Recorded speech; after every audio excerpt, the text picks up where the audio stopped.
चंद्रकांत खैरेंनी अपयशाचं खापर पक्षातील नेत्यांवर फोडलंय। दानवे आणि खैरे वाद पुन्हा एकदा समोर आलेला आहे, तर अपयशाला पक्षातील सहकारी जबाबदार असल्याचं खैरे म्हणाले। चंद्रकांत खैरे आता उद्धव ठाकरेंची याविषयी भेट घेणार असल्याची माहिती समोर येते। अंबादास दानवे आणि चंद्रकांत खैरे यांचा वाद जुना होता, मात्र निकालानंतर पुन्हा एकदा तो समोर आला आहे। तर अप्रत्यक्षपणे का होईना अपयशाला खैरेंनी आपल्या पक्षातील सहकाऱ्यांना जबाबदार धरलाय। अंबादास दानवे फक्त 10 मिनिटं बसायचे आणि नंतर निघून जायचे असं म्हणत निवडणूक आयोगाने आणि पोलीस प्रशासनाने पैसे बाटले तेव्हा काय करत होते असा सवाल त्यांनी उपस्थित केलाय।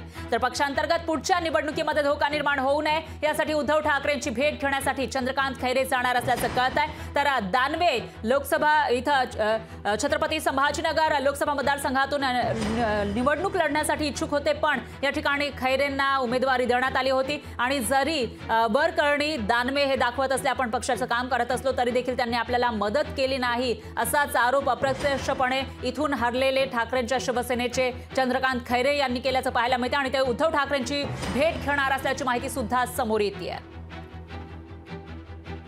आणि याविषयी अधिक माहितीसाठी आपले प्रतिनिधी सचिन बडे हे आपल्यासोबत थेट जोडले गेले आहेत छत्रपती संभाजीनगर मधून।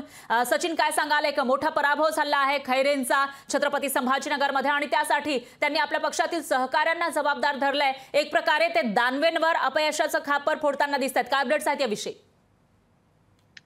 फराहाची आपण या ठिकाणी पाहताय की शिवसेना उद्धव बाळासाहेब ठाकरे पक्षाच्या वतीनं चंद्रकांत खैरे यांना 6व्यांदा उमेदवारी देण्यात आलेली होती, मात्र 2 वेळा त्यांना या ठिकाणी अपयश पदरी पडलेलं आहे आणि ते स्वीकारावं देखील लागलं।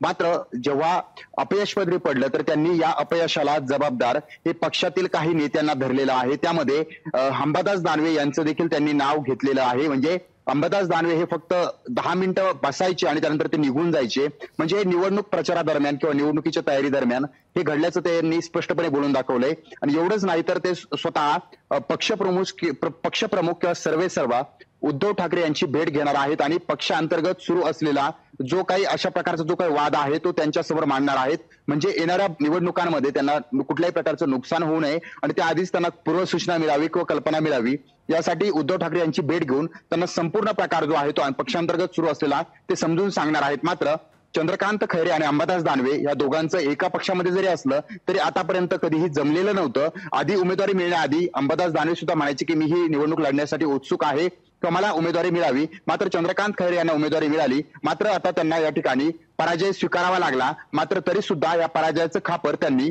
अंबादास दानवे यांच्यावर फोडलेलं आहे। मात्र ज्या ठिकाणी पैसे वाटप केले जात होते त्यावेळेस पोलीस आणि निवडणूक आयोग काय करत होतं ते का झोपलेलं होतं का असा देखील सवाल चंद्रकांत खैरे यांनी संतापलेल्या परिस्थितीमध्ये उपस्थित केलेला आहे। फराजी, निश्चितच सचिन, एक प्रकारे असं म्हणता येईल की जो कोल्ड वॉर खैरे आणि दानवेंमध्ये सुरू होता त्याची प्रचिती कुठेतरी आलेली आहे असं म्हणावं लागेल। आता पुढे नेमकं काय होणार, हा कोल्ड वॉर शमणार की वाढतच जाणार तेही बघावं लागेल।